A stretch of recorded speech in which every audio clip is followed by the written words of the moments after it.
If you're considering dental implants, I want patients to be assured that here at Sunrise Dental we'll provide a comfortable and reliable experience.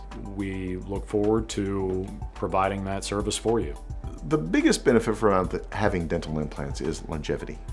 Unfortunately, the average lifespan of a bridge is 10 to 15 years, and when it fails, it usually takes another tooth with it. It essentially is a 3-tooth solution to a 1-tooth problem. The benefit of a dental implant is it's a 1-tooth solution to a 1-tooth problem. So dental implants are the most conservative form of dentistry we have for tooth replacement. It is self-supporting and self-sustaining. The average lifespan is 30 years. Kept clean and not hit too hard, not overly hit on, implants last indefinitely. And so that's why they are a superior tooth replacement option to anything else we have right now. 90% of the time when patients are done, they're like, that's it? We're done?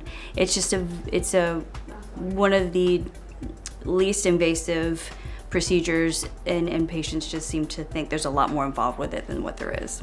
Dental implants are cost effective in the long run because you will find that without teeth in certain areas, and you start seeing shifting or you start seeing the breakdown of other teeth surrounding it, that you will end up spending more trying to fix adjacent teeth down the road rather than just having the implant placed to begin with. Sunrise Dental is the place to go to have dental implants done because we have the technology and the capability to provide success no matter what situation.